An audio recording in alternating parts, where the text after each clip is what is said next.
Hello friends. Shashi Agrawal economics तथा law classes के अंदर मैं आप सबका स्वागत करती हूँ। आज का जो हमारा एक्ट है वो है नेगोशिएबल इंस्ट्रूमेंट एक्ट 1881 और जिसके अंदर हम बहुत ही महत्वपूर्ण टॉपिक विनिमय साधे विलेख का अनादर, जिसको इंग्लिश में कह सकते हैं dishonour of A negotiable instrument, तो उस चीज को हम समझेंगे। सबसे पहले हम समझते हैं अनादर, जिसको हम इंग्लिश में डिसऑनर भी कह देते हैं। देखो, अनादर का अर्थ होता है अपने दायित्व का सम्मान ना करना। जब हमारे पास नेगोशिएबल इंस्ट्रूमेंट है, इसको स्वीकार नहीं किया जाता या इसका भुगतान करने से मना हो जाता है, तो नेगोशिएबल इंस्ट्रूमेंट का अनादर हो जाता है, डिसऑनर हो जाता है। अनादर का अर्थ होता है कि निश्चित तिथि के ऊपर विनिमय साधे विलेख का सम्मान नहीं किया जाता, तो हम कहते हैं उसका अनादर हो गया है। चेक और वचन पत्र या जो प्रोमिसरी नोट है या चेक है या प्रतिज्ञा पत्र है, इनका जो अनादर होता है वो भुगतान ना करने की वजह से होता है। लेकिन जो विनिमय पत्र, जो बिल ऑफ एक्सचेंज होता है, ये दो तरीके से हो सकता है, या तो इसको स्वीकार ना किया जाए या इसका भुगतान ना किया जाए, तो हम कहते हैं कि जो विनिमय पत्र है उसका अनादर हो गया है। देखो, यहाँ जो मैच्योरिटी डेट होती है, जो भुगतानकर्ता को उस व्यक्ति से भुगतान नहीं मिलता जो मुख्य रूप से इसके ऊपर पेमेंट देने के लिए उत्तरदायी होता है। देखो, यदि पार्टी लिखित का सम्मान नहीं करती तो यह माना जाता है कि जो इंस्ट्रूमेंट है उसका अनादर हो गया है। इसका मतलब है उसने भुगतान करने से इनकार कर दिया गया है, तो इसे हम विनिमय साधे विलेख का अनादर कहते हैं। देखो, जो विनिमय साधे विलेख है, ये दो तरीकों से इसका अनादर हो सकता है, भुगतान ना करने की वजह से और इसको स्वीकार ना करने की वजह से। भुगतान ना करना, जैसे प्रोमिसरी नोट, प्रतिज्ञा पत्र, चेक, बिल ऑफ एक्सचेंज, जब इनका मैच्योरिटी डेट पे भुगतान नहीं किया जाता तो हम कहते हैं इनका अनादर हो गया है। लेकिन जिसको स्वीकार न करने की वजह से अनादर जो होता है, सिर्फ बिल ऑफ एक्सचेंज का होता है। तो बिल ऑफ एक्सचेंज, विनिमय पत्र, जिसका अनादर जो होता है, या तो उसका भुगतान नहीं किया जाता या उसको स्वीकार नहीं किया जाता। तो सबसे पहले हम देखते हैं कि जब हमारा विनिमय पत्र जो है उसको एक्सेप्ट नहीं किया जाता।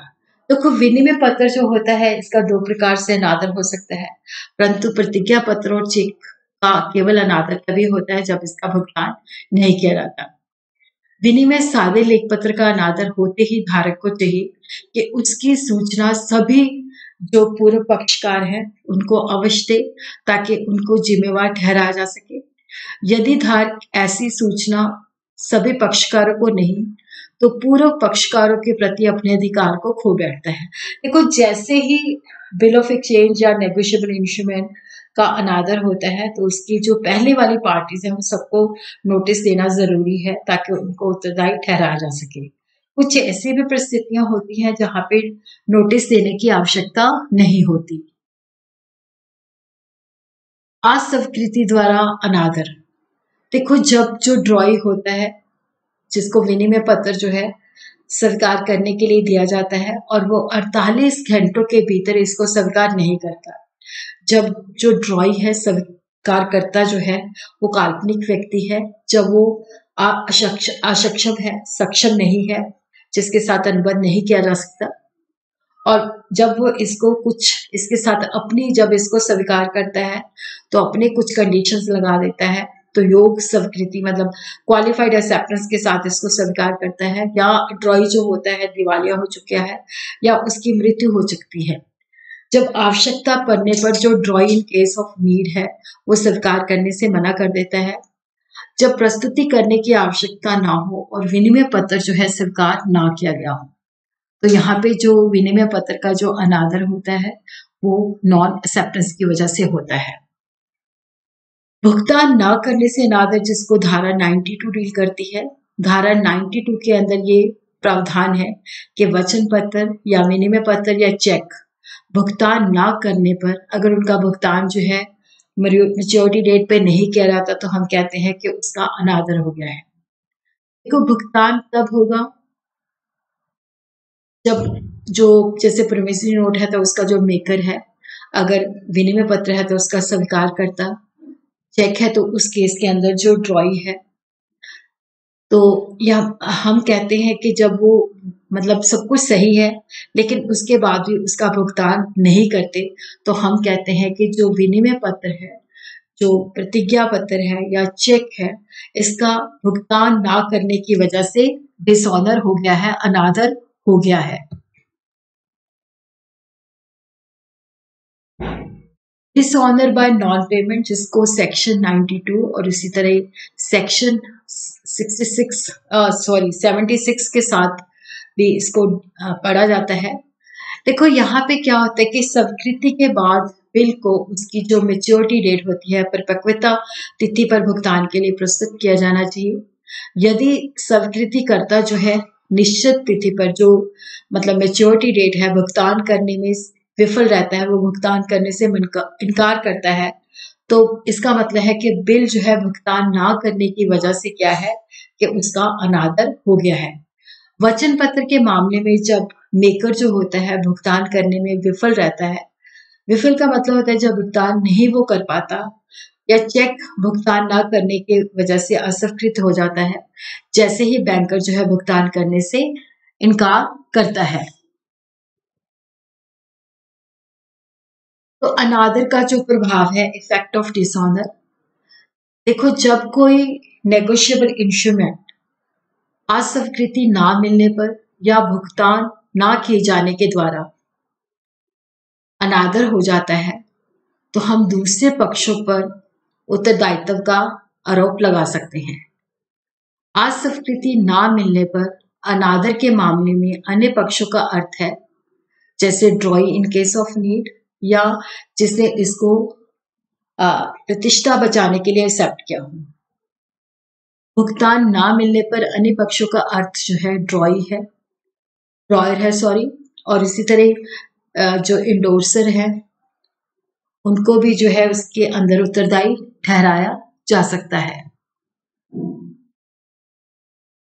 जब कोई लिखित पत्र पर जो नेगोशिएबल इंस्ट्रूमेंट है, अगर उसको स्वीकृति नहीं मिलती, जैसे विनिमय पत्र है इसको स्वीकृति नहीं मिलती, या जो दे देती है जो मेच्योरिटी डेट है उस पर भुगतान नहीं किया जाता, तो हम कहते हैं कि जो नेगोशिएबल इंस्ट्रूमेंट है इसका अनादर हो गया है।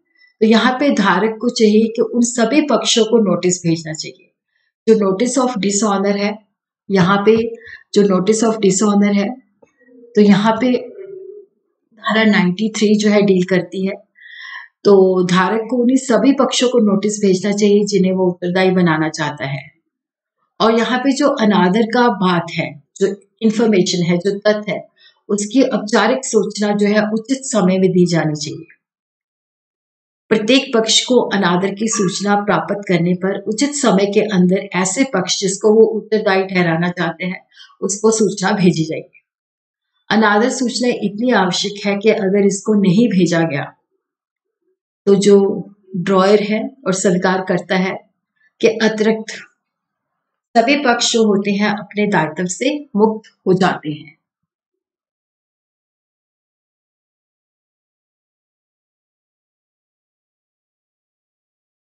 अनादर की जो सूचना देने का जो उद्देश्य है,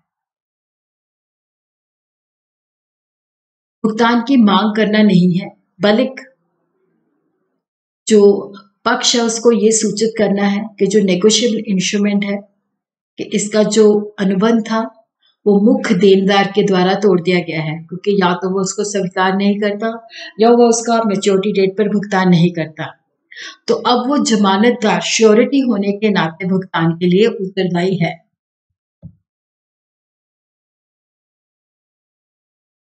तो नोटिस किसके द्वारा दिया जाए?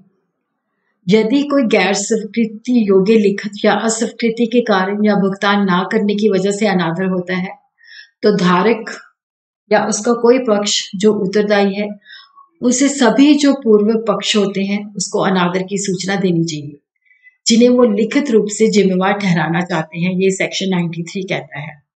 इवन जो अनादर होता है वो हम उस जिस भी पूर्व पक्ष को या उसके जो एजेंट होता है उसको भी हम उसकी सूचना दे सकते हैं।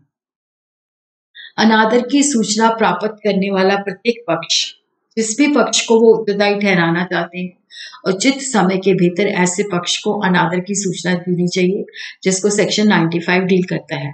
देखो, जो अजनबी है उसके द्वारा अगर नोटिस ऑफ डिसऑनर दिया जाता है तो वो वैध नहीं है, वो वैलिड नहीं है। अनादर की सूचना किसे दी जाएगी? अनादर की सूचना धारक को उन्हीं सभी पक्षों को दी जानी चाहिए जिनको वो उत्तरदायी ठहराना चाहता है। निर्माता, सरकारकर्ता या ड्रॉई को कोई नोटिस देने की आवश्यकता नहीं होती, जो मुख्य देनदार होते हैं। अनादर की सूचना जो होती है इंडोर्सर को दी जा सकती है, पुष्टिकर्ता, बेचानकर्ता को या समर्थनकर्ता को दी जा सकती है, जो उसका ऑथराइज्ड एजेंट है, अधिकृत एजेंट है, उसको दी जा सकती है। और अगर ऐसे व्यक्ति जिसको हमने नोटिस देना है उसकी मृत्यु हो चुकी है तो उसके कानूनी जो प्रतिबंध है उसको हम दे सकते हैं। तो यहाँ पे इसको एक उदाहरण के साथ समझते हैं। जैसे ए जो है बी को बिल जो है इंडोर्स करता है, पुष्टिकरण करता है, बी सी को पुष्टिकरण करता है, सी डी को करता है, डी ई को करता है, और यहाँ पे जो स्वीकार करता है वो है एक्स। मैच्योरिटी डेट पर ई भुगतान के लिए एक्स के पास जाता है, लेकिन वो भुगतान करने से मना कर देता है। तो यहाँ पे जो नेगोशिएबल इंस्ट्रूमेंट है उसका डिसऑनर हो गया है, उसका अनादर हो गया है। अब जो पूर्व पार्टी है ए बी सी डी, ई को जो है ए बी सी डी को अनादर की सूचना देनी पड़ेगी। अब जैसे मान लो ई जो है डी को बताता है तो डी की जिम्मेवारी बनती है वो सी को उचित समय के अंदर दे, सी की जिम्मेवारी बनती है कि वो बी को दे, और बी की जिम्मेवारी बनती है वो ए को दे। नोटिस का तरीका क्या है? देखो, जो नोटिस है, जो अनादर की सूचना है, वो मौखिक रूप से भी हो सकती है, लिखित भी हो सकती है, या आंशिक रूप से मौखिक या आंशिक रूप से लिखित भी हो सकती है।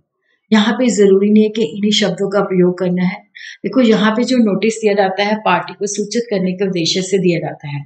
अगर लिखित सूचना है तो डाक के द्वारा भेजी चाहिए, तो ये किसी भी रूप में हो सकती है।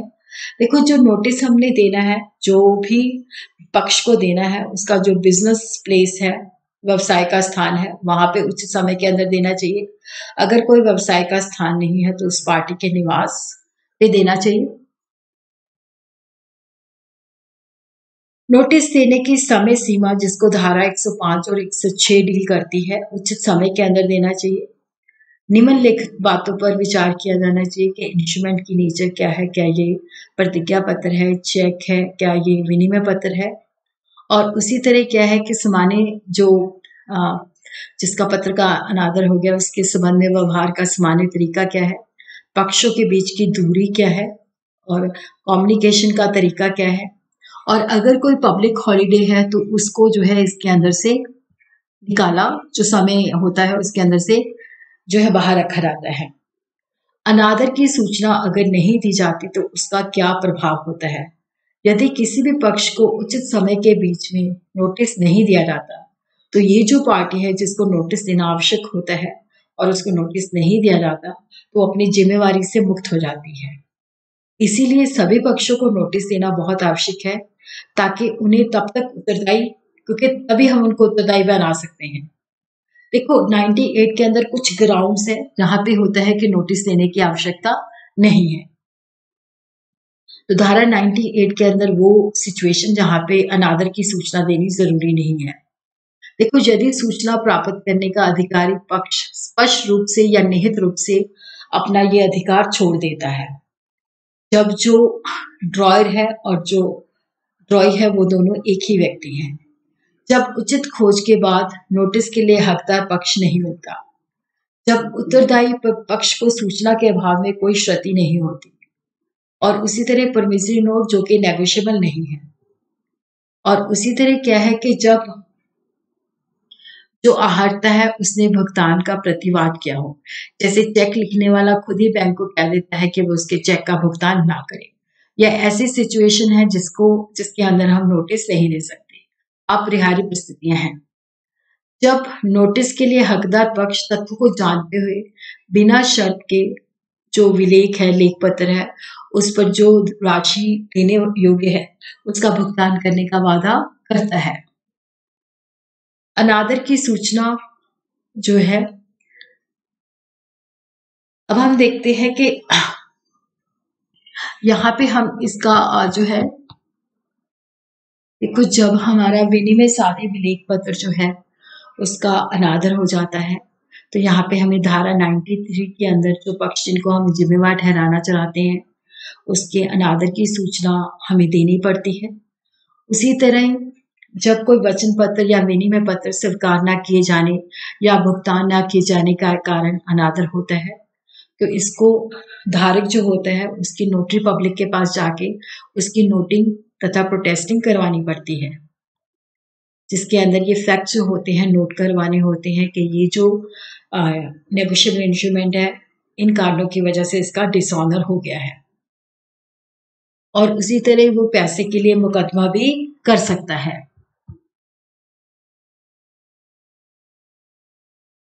उसी तरह अगर हमने जो नेगोशिएबल इंस्ट्रूमेंट है उसको हमने अनादर के बाद प्राप्त किया है, देखो यहाँ पे क्या होता है कि जब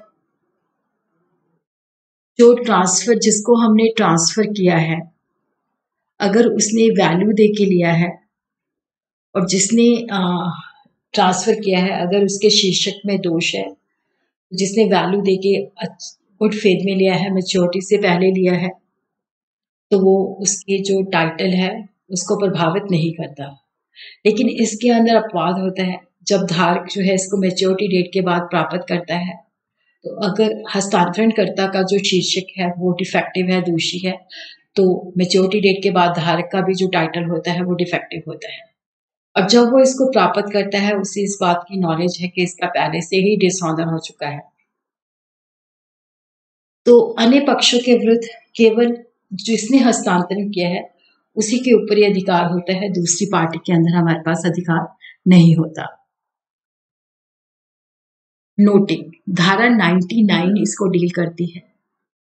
तो धारा 99 जब बिल अनादर हो जाता है तो तथ्य को प्रमाणित करने का एक तरीका प्रदान करती है। तो एक जो दस्तावेज जो अनादर हो गया है उसके ऊपर या अलग कागज के ऊपर नोटरी पब्लिक द्वारा अनादर के कारण क्या है इसको दर्ज किया गया एक रिकॉर्ड है। इसमें यह बताना होता है कि अनादर का तथ्य और तरीक क्या है, कारण क्या है, और नोटरी चार्जेस जो होते हैं दिए जाते हैं, यहाँ पे हस्ताक्षर होते हैं और नोटरी के रजिस्टर के अंदर जहाँ पे उसका रेफरेंस नंबर जो होता है दिया जाता है। उसके बाद है इसकी प्रोटेस्टिंग। देखो प्रोटेस्टिंग के अंदर क्या होता है कि जब हम नोटरी पब्लिक से एक औपचारिक प्रमाण पत्र लेते हैं कि ये जो बिल है इसका अनादर हुआ है गैर स्वीकृति या गैर भुगतान के द्वारा, जिसको वो प्रमाणित करता है, जिसके अंदर वो सर्टिफिकेट देता है। नोटिंग करवाने के बाद जो अगला कदम होता है इसकी प्रोटेस्टिंग का होता है, जिसके अंदर हम प्रमाण पत्र लेते हैं, और ये जो प्रमाण पत्र होता है औपचारिक घोषणा होती है, जिसके अंदर क्या होता है कि इसको हम कानून के अंदर अदालत के अंदर जो है सबूत के रूप में भी पेश कर सकते हैं। घरेलू बिल जो होता है उसका प्रोटेस्टिंग किया जा सकता है, नहीं भी किया जा सकता, लेकिन जो विदेशी बिल है इसके अनादर के लिए प्रोटेस्टिंग होना जरूरी है। कई बार क्या होता है कि जब उस स्थान के कानून द्वारा आवश्यक हो जहां पे वो लिखा गया हो या तैयार किया गया हो। अनादर के लिए मुआवजा जिसको धारा 117 जो है डील करती है। मुआवजे का मतलब होता है पेट पक्ष, यानी कि धारक को कुछ नियमों के आधार पर राहत मिलती है। मुआवजे की राशि, साधन जो लेख पत्र है उसको देने वाली राशि, और जो प्रस्तुत करने पर खर्चा आता है, नोटिंग या प्रोटेस्टिंग पे खर्चा आता है, वो भी इसमें शामिल होता है। और उसी तरह ये अगर विदेशी है तो यहाँ पे अलग अलग देश है तो विदेश मतलब जो मुआवजा मिलता है जो विनिमय की वर्तमान दर के ऊपर मिलता है। तरह हम देखते हैं कि जो इंडोर्सर है उसको मुआवजा, पहचानकर्ता भुगतान की तिथि से लेकर निविदा या प्राप्ति तक ब्याज जो भी उस वक्त होगा, ये जब किताब के अंदर ये 18% दिया गया था, जो भी स्पेसिफाइड लॉ के अंदर होता है तो वो ब्याज भी उसके ऊपर जो है कर सकता है। और उसी तरह क्या है कि इसके अंदर जो अनादर के कारण होने वाले सभी खर्चे इसके अंदर शामिल हैं। अगर देश अलग-अलग है तो विनिमय दर के ऊपर वर्तमान विनिमय दर पे वो जो है सारी राशि प्राप्त कर सकता है। इसी तरह इसकी रीड्राफ्टिंग कर सकता है। तो मुआवजे के लिए जो उत्तरदायी पक्ष है वो दूसरे पे दूसरा बिल बना सकता है, जो मुआवजा देने के लिए डिमांड पे या कुछ समय के बाद देने के लिए होगा। और ये जो होती है देय राशि के साथ अलग जो दूसरे खर्चे होते हैं वो भी इसमें शामिल होते हैं। अगर देखो ये बिल जो होता है ये भी अनादर हो जाता है तो इसका भी प्रोटेस्टिंग मतलब कराना चाहिए। ये अनादर होता है तो पार्टी उसी तरीके से इसका भुगतान देने के लिए जिम्मेवार होती है।